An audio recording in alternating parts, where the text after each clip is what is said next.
Good evening, everybody, and welcome to a Tuesday night. Obviously, slight change of day this week due to showing some respect for the funeral of Her late Majesty Queen Elizabeth II yesterday.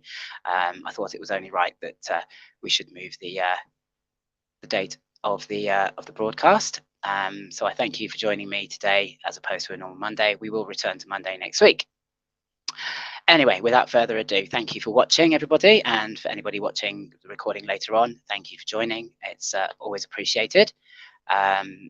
Today's guest is somebody who, like myself, suffers with, I would say, quite crippling ride anxiety. We met. We opened dialogue when I spotted a post of hers talking about ride anxiety, and we had quite a lengthy conversation about ride anxiety and whether we ever recover from it or get over it, or whether we just learn to manage it. So I've been really, really excited, and we spoke then about a project I had in mind about interviewing anxious riders, which she was very keen to talk about, and so it seemed only right that I should get her on the show. So let me finish the waffling and introduce Reskell. Hello. Oh, hello. Good evening. How are you doing? I'm fantastic, thank you. I went like slightly too early, but it's fine. We're good now. Don't worry. Something always doesn't quite work with my shows. I think that's why people love it, because it's real.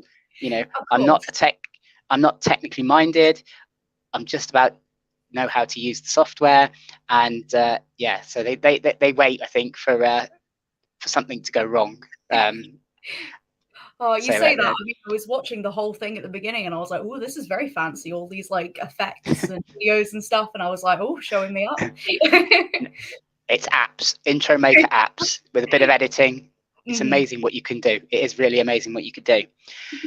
So let's start, I suppose, with I suppose we should start with how I first came across you, which was a post a long time ago. I think it was a post from Chessington. I think you were at Chessington, and there was something you'd put about overcoming a fear or something, and I picked up on it because it was shown to me on my Instagram timeline, and I thought, oh, hello, this is somebody who seems to have a similar problem to myself. Let's let's talk to this person, because I'd like to get their perspective. And obviously, we had a conversation about ride anxiety and things like that. And then I think we spoke again about, as I was saying in the intro, that I'd like to do some sort of project with you about ride anxiety. I didn't know back then that we'd be here, but here we are. And I think this is the perfect platform to do that. So yeah, I think I've made a post on my Instagram from like almost every Merlin park now talking about ride anxiety. Everywhere, maybe aside from Legoland, but I'd be intrigued to know if there is a ride at Legoland that causes you ride anxiety. I must admit, there isn't one for me there now, but oh, you see, I was very nervous of the dragon, believe it or not. Surprisingly, I remember going down one of the main lift hill into the tunnel. Yes. And there was a child in front of me who was screaming. He was, I'm gonna die, and I was like, I feel the same way, but we'll be fine. Oh my word. I'm a lot better now, but that was at the height of when I really, really struggled with my anxiety, and I was like, yes. Yeah. Do you know what? I've never felt the dragon was a safe ride. I don't like the lap bar situation that, if you've, because obviously children have the seatbelt as well, don't they?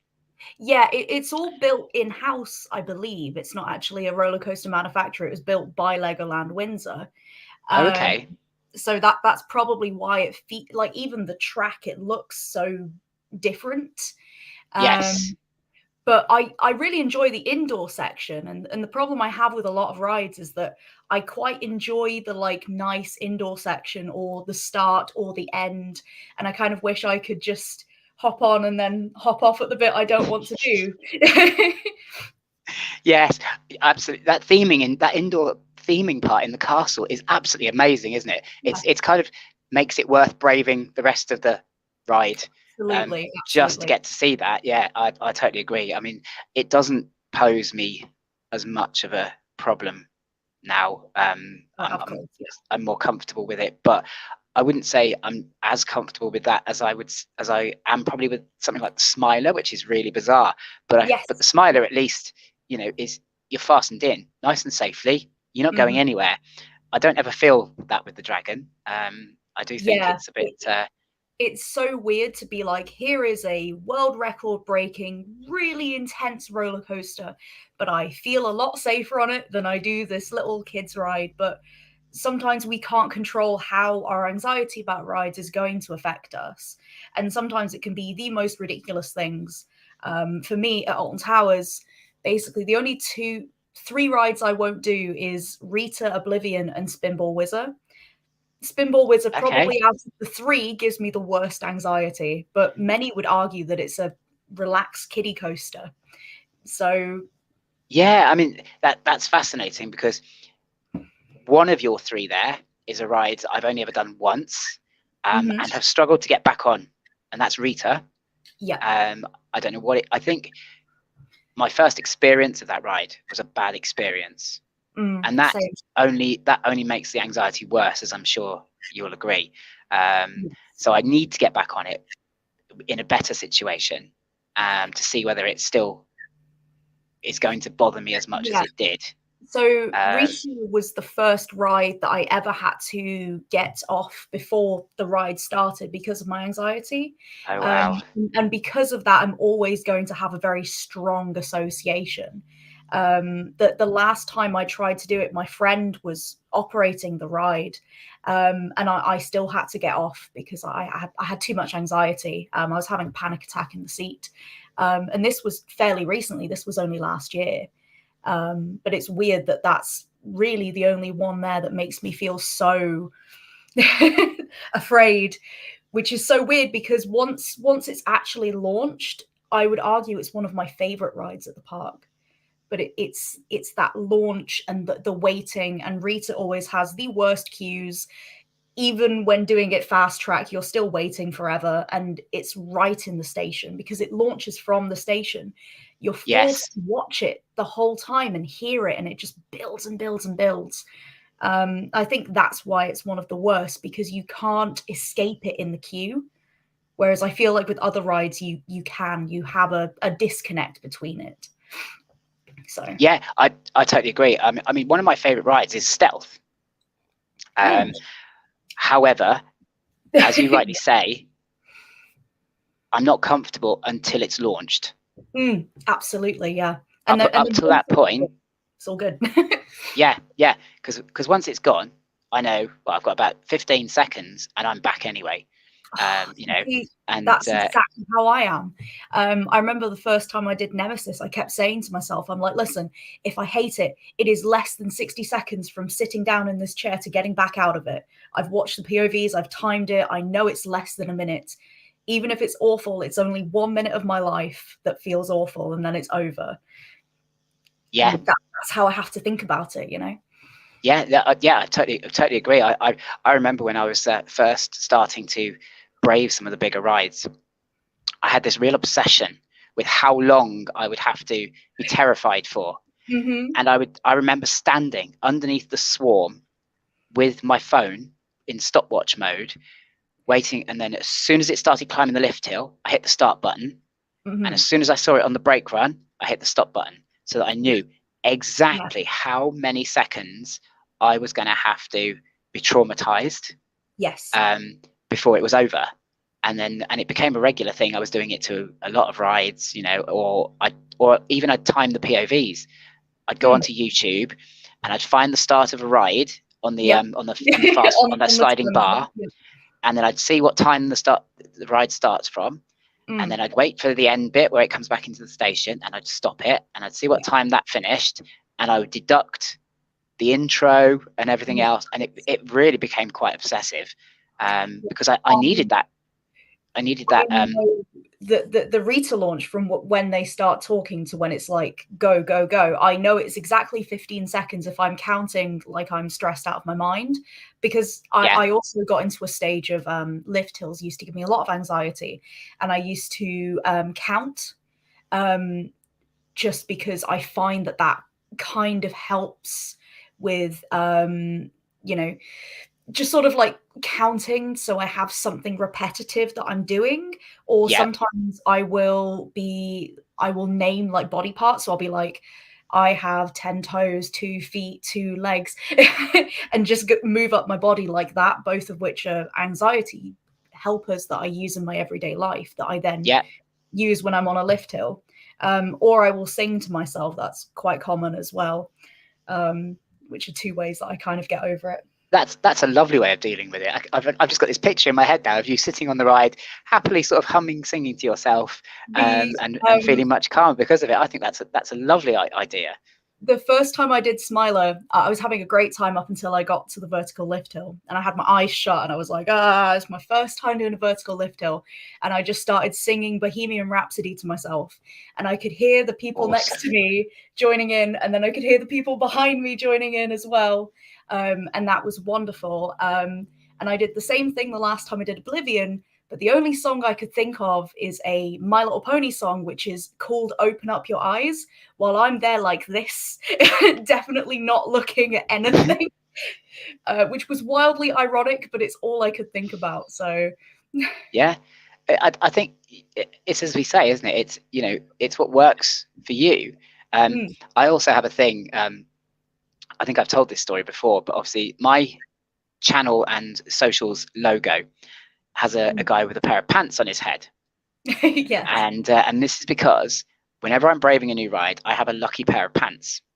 Okay. Yep. And it's the same pair of pants that I first wore the first time I ever did Swarm. And that's why it became my lucky pair of pants, is because makes sense. I braved Swarm while I was wearing them. And I still wear them now on theme park trips. Yeah. Obviously wash them in between, just to reassure anybody. I haven't got to the point where I can't wash them just in case the luck comes out of them or anything like that. But that comforts me having that on, because absolutely. And it goes back to this thing that where I was told that I just needed to put my big boy pants on. Of course, and it's a literal thing for me. These are my big boy pants, and it works for me. I haven't tried doing rides without, bigger rides without them yet. That's the next step. I am going to try that, because at some point these pants are going to give up, and I've got to break myself of this need. I had something similar to that, actually. Back in around 2017, when I was at the height of my ride anxiety, I used to use Rescue Remedy sprays to help. Yes. And Galactica is my favorite roller coaster. It was my first ever secret weapon. I am completely obsessed. And I remember being in the ride restraint as one of the ride operators put me in, and I was sobbing. And they were asking me if I was okay. And I'm like, I love this ride. I'm just really frightened for some reason. And I got off the ride, and I went to put my Rescue Remedy in the bag, and it dropped on the floor and broke, smashed everywhere. And I was like, that is a sign that I no longer need it, and I need to learn to manage my anxiety on roller coasters without that. And it was weird. Of course, there is absolutely nothing wrong with needing medication for anxiety or anything like that, but for me that was like a sign to be like, right, okay, this is the next stage for me of moving on from that mentality of needing that. And it's weird that really helped me. So I totally understand what you mean of we're moving through the levels. Yeah, no, absolutely. I think everybody has almost rituals, aren't they? Yes, absolutely. Yeah.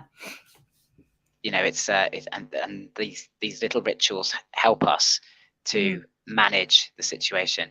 Because I remember the conversation that you and I were having. I suppose it was almost a mini debate, wasn't it?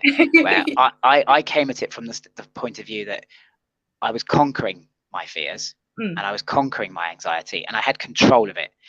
And actually, if I remember correctly, what you said to me was, I'm not sure that you ever totally conquer it, and Mm, that there could always be that day when you're maybe feeling a little bit less mentally strong, yes. and it could come back and haunt you, and Hmm. and you know, and that has stuck with me, and I think about that a lot, and I try and think, you know, have I had one of those days? Because I've had days when I've not been as mentally strong Mm, because of various bits and pieces going on in my life, but it hasn't yet stopped me from stepping yeah. on a ride. No, I can understand that. I think for me, it's more just like when people talk about conquering anxiety around roller coasters, people usually approach it from the angle of roller coasters are the only things that they have anxiety about, which is completely valid and fair. I feel like that is probably the vast majority of people, where they're like, well, I'm afraid because I don't like heights, or, you know, it's very big and scary. But I feel like when you already have anxiety as a person, that saying that I've conquered my anxiety of roller coasters, it's gone away now entirely, is just not always true, because even if it isn't the roller coaster making me anxious, there could be other factors at the theme park that could give Yes. me anxiety that day. So Yep. for me, I definitely feel a lot less confident at a park when there's a lot of people, because that will affect my anxiety. And I think that some people, they will just run straight onto the biggest ride, conquer it, and then everything else is fine. But I feel like that's not how my brain works. And even with rides that I love and that I feel like I'm completely over and conquered, you can totally still just have a little twinge of anxiety. You know, you can be going up that lift hill again and just be a bit like, oh, I know this is going to be okay, but I just felt a little bit of a wave there, but it'll be fine. Just, you know, keep breathing. And I feel like Yeah. that's my experience. Yeah, I think, yeah, explaining it in those terms, yes, I can see where you're coming from, because stealth is one for me. I love Mm, stealth. I've done stealth many times, but once I sit in that train until that launch happens, I mhm. know I get a little bit of butterflies in the stomach. Yes. Yeah. What I've done now is kind of channeled it into almost like I've conned myself into thinking, oh, it's just it's excitement, it's excitement, Yes. Yes. And and that allows me to keep control. I think the more you do a certain roller coaster as well, the easier it becomes. Yes. Nemesis is my personal example. I didn't do Nemesis for years and years and years. It was a huge thing for me to overcome. The first time I got off it, I literally couldn't walk. My friends were holding me up. I was convinced I'd had a heart attack. Um, but I've done front row Nemesis by myself now, completely alone. And I don't feel like that ride gives me any kind of anxiety at all, which is so completely different to how I was initially. Yeah. But it that has taken me riding it quite a lot. And it's technically the only roller coaster at Alton Towers I've done by myself. Yeah. And doing that was absolutely petrifying, but I feel like that maybe unlocks something for me in the ride where I wasn't afraid of it. But I feel like with others, it can, you know, for me, I really don't like lift hills, truthfully. So Yeah. 13 is a roller coaster that I love, and I won't spoil it, but there's a part in the ride that other people would be really anxious about that I absolutely love. Arms in the air, Yeah. completely chill. But that first lift hill gives me the worst roller coaster anxiety in the park out of anything. It really Wow. messes with me. I still have to hold someone's hand. And as soon as you go over the first lift hill, I'm fine. That's it. I'm relaxed now. But I don't know why. Maybe one day I will get better at it, but that still really messes with me no matter how many times I do it. So I think it can depend. Yeah, yeah, I think you're right about that. Certainly, as I say, for me, stealth launch has that effect. I still haven't managed to ride stealth on my own. Mhm. I have many other rides now, Yeah. but yeah, it's still one I don't feel comfortable with, and I'm quite choosy about who I can ride it with as well. I have to feel completely like I have confidence in that person, you know, that they're not gonna, not that they would ever be needed to save me, but that they would save me if I needed them to, sort of thing. Yeah, You yeah. know, I'm The first time I tried to do Smiler was Scarefest a couple of years ago, and I remember joining the queue and just realizing that the group of people I was with wasn't the right group to do it for the first time. I was just like, I'm not sure if I feel completely comfortable with the group of friends that I'm with to see me in a position where I could be vulnerable, because I could get into the ride station and, you know, cry the whole time and have a breakdown. And I was like, I don't know if these are the sort of friends I would feel comfortable being that vulnerable with. And so I left. We actually walked over to the Gaines bunker and we played some air hockey until they were done, and we had a wonderful time. And then I went over and did Rita, ironically, a ride that still messes with me, but I did it with my partner at the time, who I obviously was very comfortable being vulnerable around. But Yeah. I do think you're right. Like, you know, sitting with somebody can be fantastic, but only if it's the right person. Yes. Yeah, absolutely. I as you say, it's and the word, I love the word you use there, vulnerable, because actually these people are seeing us and potentially going to have to comfort us at our most vulnerable. Absolutely. You know, which is why my wife was my ride buddy, because you know, who else would I trust as much as I trust her? Even though she lied to me about the size of a lift hill once, but you know, that's another story, which I won't retell now. Yeah. I won't retell it now because people have heard it before, but Yeah. but yes, but she did it for the right reasons. She knew that if she didn't, I was going to stutter, and I wasn't going to be able to move on. So, you know, but because it was her, it was fine. Yeah. I think, you know, if anybody else had done that, I would never have trusted that person again ever in my life. It's like, well, you know, so my best friend Mike did something similar. We went on holiday to Universal Studios and Walt Disney World in Florida, and we were queuing for the Mummy, the ride. And I was like, this ride doesn't have any drops, does it? And he's like, no, I've done it before. There's no drops. Don't even worry about it. Like, there's nothing like that. It's more just like, you know, visual effects and things. That was a complete fabrication and lie. And I remember we got to a point where the drop is, and I just turned to him and I was like, I don't think you were telling the truth. Now, I 100% forgive him, because, again, he knew that if he said yes, I would never get on that ride. And I had so much fun, like so much fun. But at the same time, if anyone else had done that to me, I would have probably just left and gone and get some snacks and been like, don't talk to me right now. So yeah, it has to be the right person and the right reason, definitely. And worse for you is obviously you realised they were lying while you were on the ride. Yes. Thankfully for me, I couldn't prove the lie until after I'd done the ride, or I was persuaded not to check the fact that I was given until after I'd done the ride, and then found out it was a lie, of course. But by that point, I'd done it, and I was like, well, I've done it anyway. So exactly. No, for me, it was very much like, there's just a big black hole in front of us and the track stops here. I wonder what could happen. Yeah. Slightly ominous, isn't it? The track falls away. Oh, I wonder where it's going. No. Oh, bless you. So obviously, I'm aware that you have your Instagram account, which is obviously how I first found you, and I know you post a lot of your theme park adventures on your Instagram account. I do know that you have a YouTube account or a channel. However, you don't use it very much, do you? I don't. So initially I set up my brand username of Themepark Fur to separate it from my regular account, so that I could just talk theme parks all day and interact with the community without them having to see the rest of my normal posts.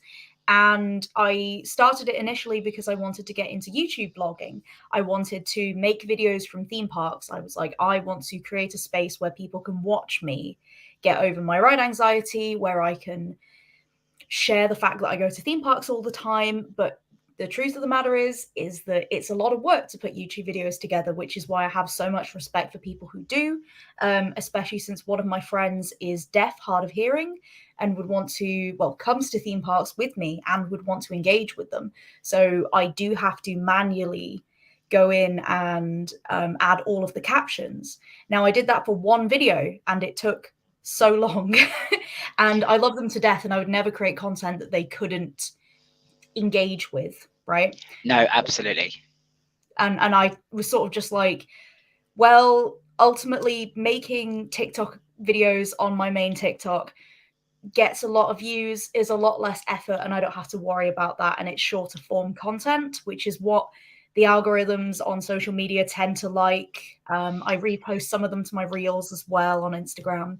I would love to go back to YouTube making it sometime, but it's just so time consuming is the truth of it. It is. I mean, even without the captioning, the subtitling, you know, I'm sure that everyone will agree. You know, you spend the day capturing, you know, probably, you know, an hour and a half's worth of footage, 40% of which you'll just bin. And then the other sort of 60% you're trying to piece together with nice transitions, you know, to try and make it flow, and you've got to be obviously mindful of things like copyrighted music in the background, and yeah, it can, because I remember somebody speaking to me and saying about you know, captioning my my YouTube videos, and I looked into it, and as you say, it has to be manually done. There's no cheat, unless you want to pay, of course. You know, you can pay and have it done, but most of us who do it for fun aren't in a position to be paying out money like that. Whereas on TikTok, it will automatically caption your videos for you. Yes, you have to go in sometimes and edit it when it doesn't quite understand your voice, but like I put out a video on TikTok like maybe half an hour before we started, and it got all of them perfect. All the captions were perfect. I quickly checked it, done, like seconds. And it's like my most popular TikTok is from Alton Towers, and it has 250,000 views. And to me, like, I'm never going to see that kind of return on YouTube. And it's like, well, the work's done for me. I appreciate that. You know, I've got a lot of videos on there that have done like 60K, 30K, 5K, whatever. So I've switched over to that, and I'm thinking about setting up specifically a theme park for TikTok for all that content. Maybe putting compilations of that on YouTube. That might be the way that I go with it, but I'm not sure. So that's that I mean, that's at the end of the day, I mean, you know, you can use what you are comfortable with. I like making the videos, but they can become the editing can become a chore, you know, and which is why sometimes I filmed a vlog and it'll take me about 3 weeks to get it up, because trying to find the time to sit down for maybe 3 or 4 hours to sift through all the clips and put them all in order, and or disagree or move the order around, because obviously I know the order that they happened in on the day, but that might not necessarily work in a video. It might be that I have to swap things around a little bit, and that's when it can become really tiresome. But you know, that's that I like it. I like seeing people watching my stuff, and that kind of makes it worthwhile. You know, when I get nice comments, I don't know if you saw the other day, there was a family I met in a recent vlog. They weren't in the vlog, but I met them while I was at an attraction vlogging, and then they messaged and they wrote a comment on the vlog that it was lovely to meet me, and you know, and I gave their little girl one of my little logo stickers, and you know, and they absolutely loved it, and she was going around apparently telling all her friends, oh, I met a YouTuber on holiday, and you know, and I just thought that was amazing. You know, the rush I got from that just made it all worthwhile. You know, it really did. So that was really nice, and so I like it from that perspective. But I do agree, it can be a real pain sometimes, especially when you're not really feeling up to it. I did one vlog when just the Alton Towers gardens were open, not the roller coasters. That's the one that I uploaded because I was like, well, you know, it's time of COVID. I have a lot of spare time ultimately, and I was like, not many people are going to be going because it was quite expensive for non-pass holders, and we lived super locally and had a pass holder, and I was like, oh, I should, you know, document this because not a lot of people are going to do this. And I feel like what will get me back into it is having an experience that would be more unique, that would be like, okay, not a lot of other people are going to make videos of this, so I should definitely capture it. So yeah, yeah, no, absolutely.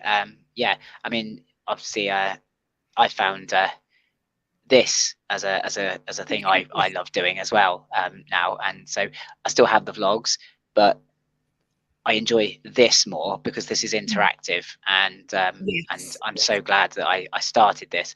I was reluctant in the beginning because obviously I'm essentially just chatting to people I've never seen before, most of them, Yes. let alone actually spoken to, you know. But actually, I'm loving it. I'm meeting so many interesting people. Everybody's got a story, which I love.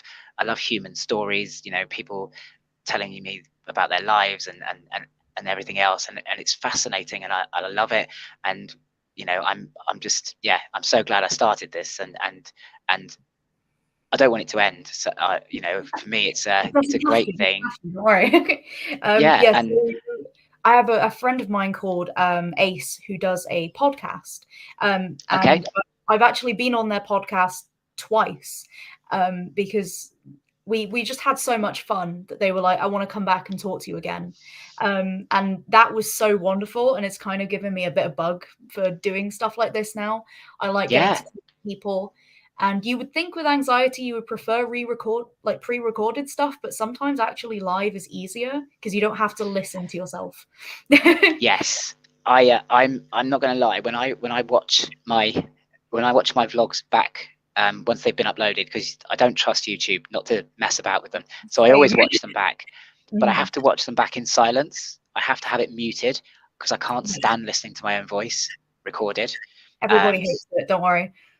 so so when it's live like this, well, I can't do anything about it. You know, Yeah, it is what it exactly. is, Like and who cares? You know, now I'm, you know, it can't be changed. It is what it is.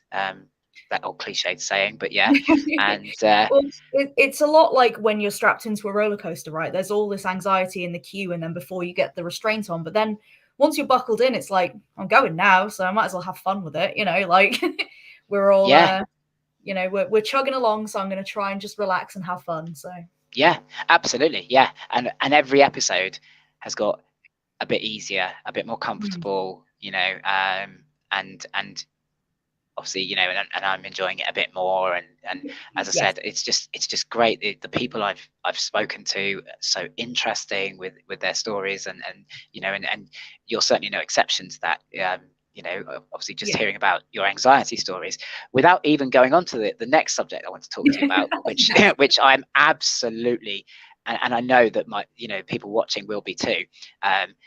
We're just intrigued. We want to know all about it because we're probably very ignorant of it. Um, Mhm. and that's obviously that you have another, would you call it a hobby? Yeah, Um, I'd call it a hobby. Yeah, totally. yeah. Um, I'd call it So, maybe my original hobby. okay. So, obviously, just to let people know, Reskell is a furry. Correct. Now, obviously, I had a very, very vague idea of what that might entail. Mhm. I'm probably sure it was a stereotyped image, you know, from that. So I was like, do you know what? I want to talk to you about this because I want to know about this. I like to know about things because Mm. it's, you know, as we were saying in the chat before we came live, through understanding comes acceptance. Yes. You know, and I don't ever want to have prejudices, but the best way to get rid of prejudices is to understand. You Completely. know, so tell us all about that because, as I said, you Yeah. know, Cool. So my username is at Themepark Fur because I love theme parks and I'm also a furry. It's really difficult to explain what a furry is because it's like trying to explain what people enjoy about theme parks, right? Because it's like, well, everybody enjoys and interacts with it in a different way, so you have to come up with like a generic overarching, you know, description that might not actually be accurate of everyone's experiences. okay, So I am a furry. Like me as a person right now, I am a member of the furry fandom. And furry is also the name of the entire community. Confusingly, I wish there were different words. It would probably make it easier. So it's people who like anthropomorphic animals, which is a big word. It basically just means giving human characteristics to somebody who is not human, right? So I also did English literature, and a lot of times this refers to objects. So you're describing an object like it's an animal, which I Yeah. found wildly confusing when I was studying it, because I was like, I'm just thinking about like cartoon animals right now, but this isn't what this is. So yeah, it's creating our own like characters, and then sometimes we choose to cosplay them or get custom artwork of them. It's basically just like a little avatar that you create in whatever species you like or colors you like, or doing whatever you like with it. And then sometimes you go to meetups with other people who like that. And yeah, it's so it's so varied, because like I have a community chat that I set up for other theme park fans who are also furries, many of which Right. work at theme parks as well. It's called Theme Park Furs UK. It's a Telegram chat. We've got like about 100 or so members now, I think. And yes, sometimes we talk about things about the furry fandom. So, it could be like a new fursuit maker. Fursuits are the like cosplaying our own characters. Hold on, I have one. I thought I'd bring her along. So this is like a way of dressing up as your character. And sometimes we'll talk about like a new fursuit that got built, a new fursuit maker, or like a fursuit dance competition, or people would share artwork that they drew themselves or got of their character into the chat. Sometimes related to theme parks. I have quite a lot of theme park artwork with my characters, which is quite fun, like pictures of them on roller coasters and things, which can be quite amusing. I also have one of these which is actually based on a roller coaster in like the color and designs, but Wow. it's not it's not here at the moment because I'm in the middle of a house move. I only have this one with me, but I actually have 8. So, but they are Wow. That's fantastic. every single one of these is a unique piece of custom artwork. So they are like you take custom measurements. You would either make it yourself or pay someone else a lot of money to make them for you. Yes. And yes, it's yeah, a lot of people in the comments were saying that it's like cosplay but your own character, which yes, absolutely. But only about 25 or a quarter% of furries actually have a costume, because they are Okay. like several grand, which not most people can afford, let's be honest. Whoa. Yeah. I think the most ones ever sold for was 36,000, and that was a custom auction slot. Yeah, Wow. it makes me wince as well, don't worry. So it's obviously a hobby that you have to be really committed to, because if you want to reach the level that you obviously have, it requires a lot of investment. Yes. Obviously, a couple of the people were asking there, have you made any of your own costumes, or do you have yours made for you? So for the vast majority of mine, I've had them made by other people. For the Right. record, I haven't spent thousands and thousands and thousands. I commission friends or people who are new to making, so they can't charge like the big bucks yet, or I will make Right. some bits of it myself, like the hands or something. But I have built one of them myself, and it is the one that's based on a roller coaster. I built my Dragon Galactica myself, but all of my others, my 7 others, I got other people to build. But yeah, a lot of people can build their own because obviously it's cheaper. Yeah. I'm absolutely blown away by those costs. I suppose it's like buying a custom made suit. Yes, very much. From a tailor's, as you say,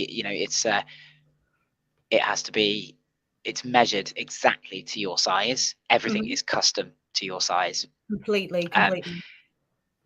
I absolutely love that character though. Yes, So this is have this you? pumpkin. Sorry, She's a go on. boot. That's adorable. That is absolutely adorable. So, have you ever worn any of your character costumes at a theme park, or is it more for your furry meetups? Or So I have technically worn one at a theme park.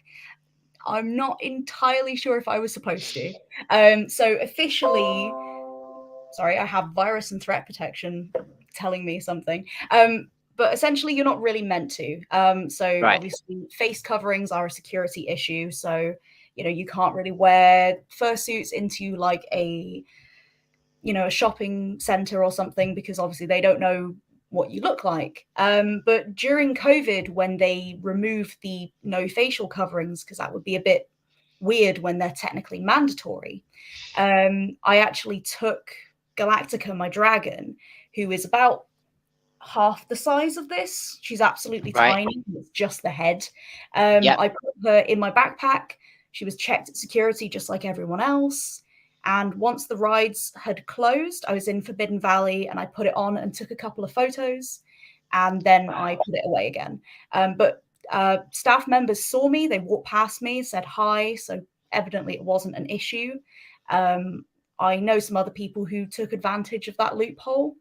But yeah, basically, unfortunately, as much as I would love to, it's understandably a security thing. I know a lot of people who've asked, but unfortunately not. So it's usually for meetups and conventions. So right. actual furries to do furry things. That is actually a real shame because obviously your Galactica dragon. I mean, Mhm. I can only imagine people would love to see that with you in Yeah. Forbidden Valley wearing that outfit. Um, Mhm. I always find this whole face coverings not allowed for security thing a bit of a contentious point because Mm. obviously certain face coverings are allowed. Yeah, You I know, understand where they're and coming from, but I wish that I could just turn up as myself, meet the absolutely, staff as me and be like, I'm gonna be in this, just so you know it's me, it's not some stranger. If a staff member came up to me and asked me to remove it, then I would, absolutely no problem. But yeah. yeah. It is a No, shame. I do understand where they're coming from, but maybe one day the rules will change or we can have like a furry day. At Alton that would Towers, be you never absolutely know. awesome, wouldn't it? That Yeah. really would. I think it's and I do sometimes wonder whether whether they hide behind this. Oh, it's for security Mm, because, as I say, certain religious beliefs mhm. insist that face coverings are worn, and they aren't subject to the same security Yeah. I rules as mean, the rest of us. I'll be honest with you, I think they worry because our costumes look better than the ones that are at the park, ultimately. A lot of the mascots at the park are, mass-produced cheap, whereas ours are not. Not cheap at all. Yeah, exactly. Bless you. Yeah, as I said, I see where they're coming from. But I also, think one rule for one rule for the others, maybe Yeah, a there little bit has there. But been. I know that there was a furry event that happened at Alton Towers because I've been to furry events at Alton Towers, but it's not about the costumes. It's usually just everyone turns up in onesies and it's just a bit of a laugh. But I know that they've hired out a private room in, I think, Splash Landings Hotel, and right, they have like an evening rave of everyone in costume there. So that could be kind of fun. But yeah. yeah, As you say, otherwise, you are very limited as to how you can combine your two loves. I'll call yes, them loves because I think they are loves. definitely. I think most of us love our hobbies, Mhm. and they are important to us at that level. And and I think for something like the furry hobby Mhm. community, Yes. it's got to be a love because I imagine that there is a lot of prejudice out there. Sadly, we do live in a world where that's prevalent to anybody that's even remotely different to what Absolutely. they perceive to be the norm. And I say they perceive because I don't perceive that there is a norm personally. No, we're all different. We're all very, very different. I feel like I've received as much, if not the same kind of confusion when I tell people I'm really into theme parks. People be like, oh, I don't like that. I don't like heights. Oh, why would you go on those? Oh, that's silly. Why would you spend all your weekends doing that? Oh, it's so expensive. But it's like, there's always going to be somebody out there who's going to be like, why are you doing that? And the truthful answer is, if you're not hurting anyone, it doesn't really matter, does it? Like, no, absolutely. I couldn't agree with that statement more. Why is it a problem if it doesn't cause anybody else any harm? Exactly. It's as I say, it's all about acceptance, isn't it? And about appreciating that, we're all very different people, and that's what makes us interesting. That's why I do this show. Yeah. I love the fact that people are different, and I want to hear about everybody and what they like and what they do. And we have the theme parks, which is what unites us. Absolutely. But we're all very, very different. Yeah. I feel like, going back to something you earlier said, that there are other ways that I can engage with theme parks and bring like furry into that. So a lot of my friends have plushies from a maker called Soappoke, and they're custom to our characters. And we all have one, and they're very, very tiny. And we always take them to theme parks and take photos together. So it's like all of our characters are together, which was great fun, because in the roller coaster restaurant, on the tables, you can actually like spin it around, like the bottom part. So we put them on there, and then we used to just spin them, and it was great fun. But like, that does sound boats and stuff, so it was a laugh. No, absolutely. What I tend to do for the last 10 minutes of the show is let, obviously, the people in the live chat who you've seen scrolling through, let them ask you or me any questions that they may have, because I do occasionally get asked questions. Not everybody knows everything about me, but I feel like a lot about you today, so that's been nice. I hope that's a positive. Absolutely. That's good. So does anybody have any questions? I have had one already come in, and that was from Steve from Thrills and Food. Obviously, how big is the furry community? So to give you some like stats, so the largest furry convention in this country is called Confuzzled. It's hosted in Birmingham. It's at the Birmingham Hilton Metropole. It's next to the NEC, not the NEC itself, but next door. And this year it had about 3,000 people. And that is just in the UK. If we were in the USA, that would be considered a very small convention.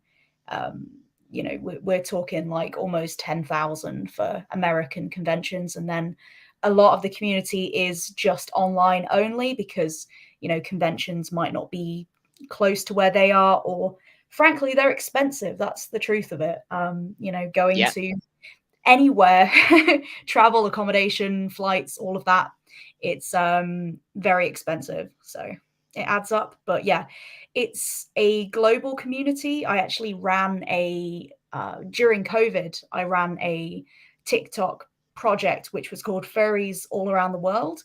And the idea was to try and get furries from as many different places as possible to send me a video. We ended up featuring 52 different places around the world.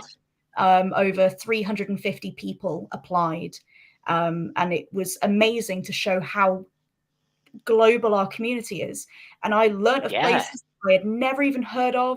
I now have a photographic memory of flags. But it taught me stuff as well that I didn't even know. I wouldn't even think furries were there. Sam Coaster Tog has probably got followers from a lot of those places you've never heard of before. He has got some very random followers. So I'm sure he'll probably know if you mentioned any of the names exactly where they're from. Dale always asks this question of every single guest I have on. Favorite film? Guy Ritchie's Sherlock Holmes 2009, the one with Robert Downey Jr. and Jude Law. I actually wrote my media studies piece for college on that film. And I've probably seen it over 200 times.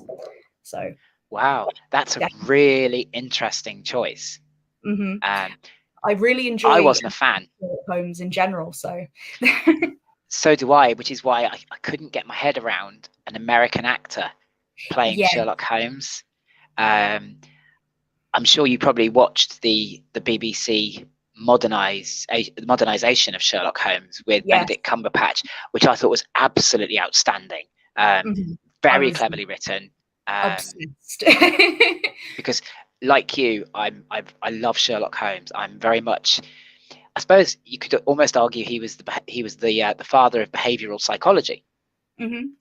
You know, he was profiling well Yes. before Criminal Minds, which is another favorite of mine, which is one of the reasons I love it, and I love that, you know, deducing things about people from Mm-hmm. patterns and all that Yeah. kind of thing. Which, so, but that is an interesting choice. As I say, I wasn't a massive fan because of Mm-hmm. maybe if Jude Law had played Sherlock Holmes and it had been the other way around, it Yeah, might have been that's a bit more sort of thing for me. But I don't know. You know, I'm not a huge film buff. I do like Jude Law and I do like Robert Downey Jr. yeah. But I wasn't as keen on that. Next question from James Coaster Chicken. Your favorite Pokemon? Favorite Pokemon, Mudkip. I have like 15 plushies and figurines of Mudkip downstairs.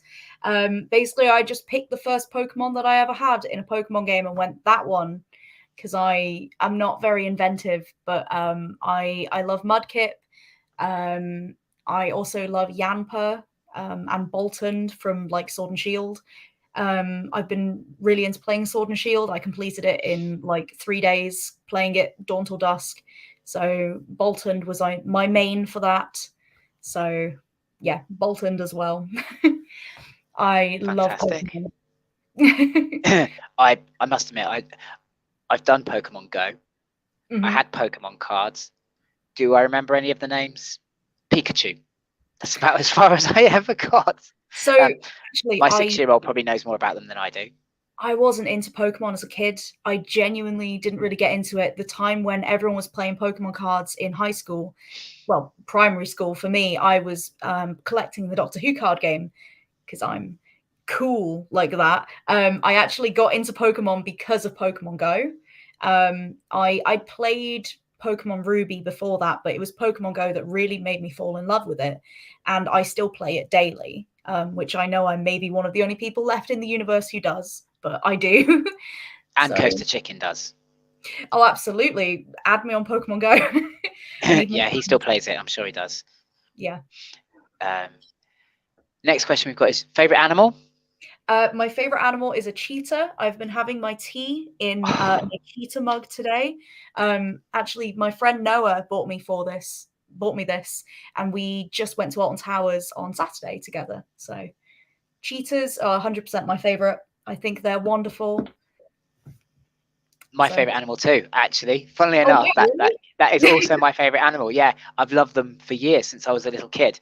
I think it's that very squeaky little roar that they have. Mhm. It shouldn't come from a cat with That such a big, vicious killer yes. instinct and that big, but and it just makes them 100% cute for me. And I love Um, them. And cheetah cubs are just, so they sweet. are literally like little kittens, aren't they? They're just that's my So soppy side coming through there now. one of my favorite facts about cheetahs is that they very often have anxiety, and in when they're in captivity, they're usually given a emotional support dog, which I just think is so sweet. Oh Um, wow. yeah, one of my other fursuits is a cheetah called Tolko, but Pumpkin here is a goat, and she's just grumpy like a goat is. So, which I also love. So, Love it. I love the fact they have all these characteristics, and as you say, she's grumpy because she's a goat, because all yeah, goats are grumpy. Tolko is a Uh, very feminine princess. So. yeah. No, I love that. I love that. Coast Hen is asking, do they have to be furry animals to be furries? It Does can that make be any sense? animal.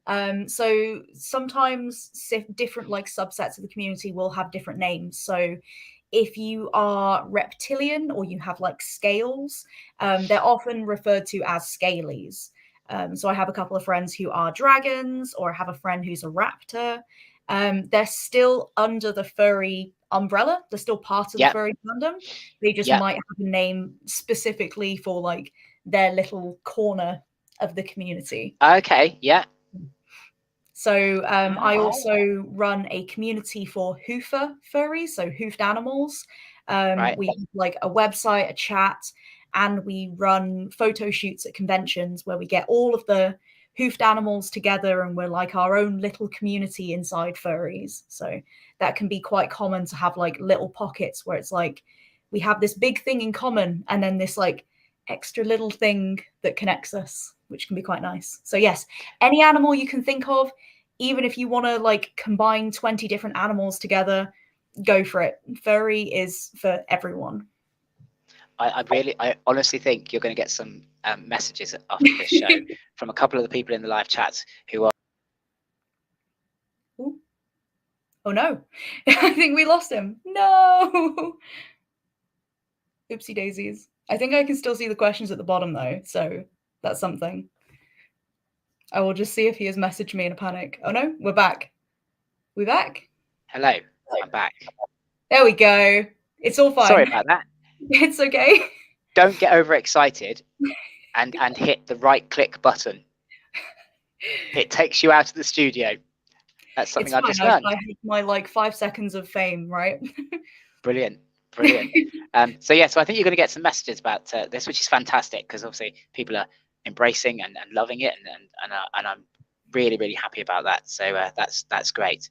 I'm trying to get back up to all these questions because they've all been coming flying in.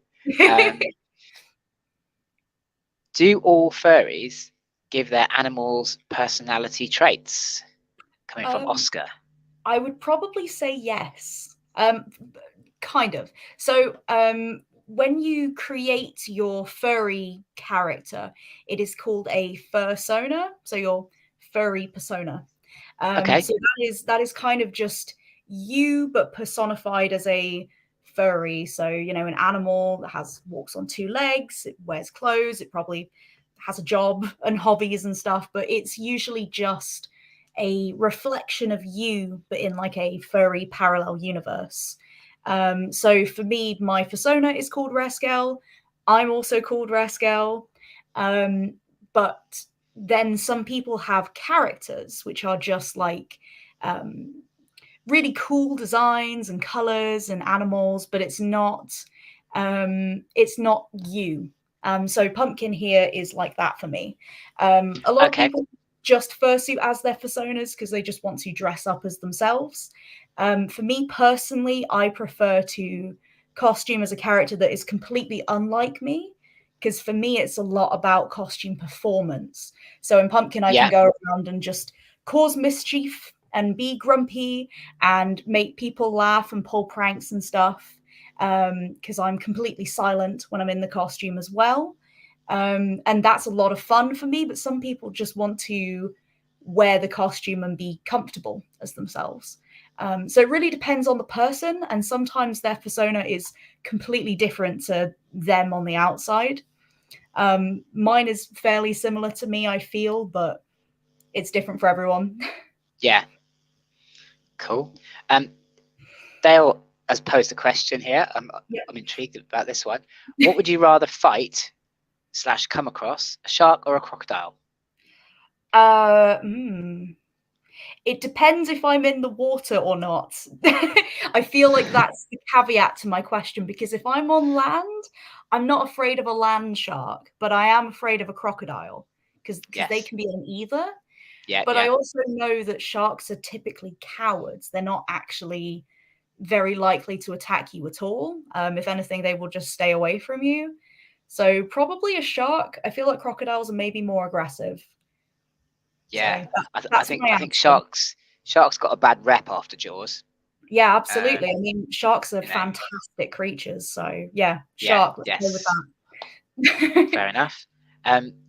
James would like to know, does the furry community have a bird subsection? Yes, so they would be called avians. There are a lot of furries I know who are birds. One of my friends is called Aries Griffin. They are a bird, and they also do falconry as a hobby, which is why they're a bird. But yeah, I know a lot of birds. I have a friend called Gerstlauer who is obsessed with the Smiler, obviously, and their persona is a hybrid between a raccoon and a pigeon, which is a really wacky and interesting and really cool design. So yeah, 100% there are like avian communities. There are a lot of birds. Birds are one of the only characters I don't actually have. I have a griffin, but I don't really use them that much. But yeah, there are loads of bird fairies. I know they're everywhere. Fantastic. I'm just trying to see amongst all the Mickey taking out of me that goes on. What other questions there might be here? I thought I saw something then. Oh no, just welcoming me back. That's fine. Welcome back. Your favorite Overwatch character? You see, I got a lot of questions. This isn't my chair. This is actually my partner's office. I have never played Overwatch in my life, I'm afraid. But I believe they were actually a main, not even diva. It's just a diva chair, but it's comfortable and I'm not complaining. So, but unfortunately, I know nothing about Overwatch. I am afraid to disappoint. I've worked for CEX and I've worked for Game. So I'm clearly just, faking it. Not a true gamer. People might say that when I talk about roller coasters, that I'm just winging it. I don't know that much about roller coasters. I'm very good at making people think I do. Yes, That's a gift. Yeah. I had a lot of people this last weekend asking me a lot of questions at Alton Towers because they just thought that I was knowledgeable, and I'm like, kinda. I just know where the skyline goes to. I've been here too much, so. James is asking, favorite roller coaster or ride? My favorite roller coaster is Galactica. Happy 20th anniversary to Secret Weapon 5. It was the first secret weapon I ever did at Alton Towers back in 2012. 10 years ago. Don't want to think about that. And it's always had a really special place in my heart. And I know that not everyone was super keen on the Galactica retheme. I absolutely love it. I am dead obsessed with space, anything like that. So Galactica is my 100% fave of all time. I have the staff uniform that I was very lucky to find on eBay for too much money. But I also really love Wicker Man. Wicker Man is an amazing roller coaster. I did it 3 times on Saturday, and it was absolute magic. I had my hair in pigtails, and one of my scrunchies got lost, so I hope he looks absolutely fabulous with the scrunchie that he stole from me. Nemesis, and I also really like the Vampire at Chessington, World of Adventures. But I think my first big roller coaster and the one I really love is Aerosmith Rock and Roller Coaster. The one at Disneyland Paris, but I've done the one in Orlando as well. They're both real good. I love them. Nice. Well, I've just realised, obviously, we've been chatting for over an hour. It's been absolutely wonderful. I've loved having you on. Hopefully you've enjoyed being on and educating people about your anxiety and your hobbies, which is, what I like to think this platform does, helps us all to understand and know about each other and get to know each other. Absolutely. I've got one more question just come in from the Coaster Capturers. Your bucket list ride? Tron Light Cycle roller coaster. Please open it. I'm literally begging on my hands and knees, Walt Disney World. It is the 40th anniversary of Tron this year, and they've still not opened it, and I am dying on the inside waiting for that ride. Please. So Tron Light Cycle coaster. That one. Sadly, I'm old enough to remember Tron when it was released. but we won't go there. I was 4 when Tron was released. Yeah. So most people are good enough at maths to work out how old that makes me. But anyway, we'll move swiftly on. As I said, it's been absolutely amazing having you on. Thank you so much for No, this has been coming on. amazing. I've loved talking to you. I feel educated about the furry community, which was part of my hope, and I think a lot of the guests do as well. I'm seeing a lot of very positive feedback about they really do feel like their eyes have been opened to a whole community that they just weren't even aware of, which is fantastic. And I'm very pleased that that's the case. So I'm going to obviously let you go, take you out of the stream. If you want to have a bit more of a chat another time, we will definitely do that, and maybe even get you back on, talk a little bit more with your Galactica costume, because so many people want to see that Galactica costume. It's unbelievable, myself included. But yes, yeah, and I think, and if you can get some more pictures of your furry community on your Instagram, or you have a second Instagram account, don't you? Which I do. I think is more dedicated. Yes, I have a personal Instagram which has a lot more fursuit pictures and stuff, right, which is just at Reskell. It's just my name. So there are lots of pictures on there as well if you want to see what I get up to. Fantastic. If you can forward me the links for all your social medias, I will include them in the description so that people can find you, talk to you, that sort of thing. As I said, thank you very much for coming on. It's been a pleasure to have you on. I've loved chatting, and I'm sure we could chat for another hour probably. Easily. Yeah, so I'm going to drop you out of the live stream and say goodbye to everybody, and I'll speak to you soon. Bye. See you later. Thank you everybody for watching tonight. I feel truly enlightened about a community and a hobby that I knew absolutely nothing about, and I'm sure many of you do too. And thank you so much for the respect and courtesy that you have shown tonight's guest. Thank you all for watching, as always. It's been an absolute pleasure, and I have actually forgotten. Bear with me 1 second, who next week's guest actually is. Something always goes wrong on this show, and I will let you know who next week's guest is, because I have got it in my book. Oh, of course, it's Dave from Dave's Adventures and Kaz from Kaz's Crafts and Gifts coming in next week. So be sure to check that one out. And if you're watching the recording, thank you for watching my recording. If you are subscribed to the channel, thank you very much indeed for being a subscriber. If you're not, please consider subscribing. It's very much appreciated. And I will see you all next week. Take care of yourselves. And it'll be Monday next week at 8 o'clock, back to our normal slot. Bye for now.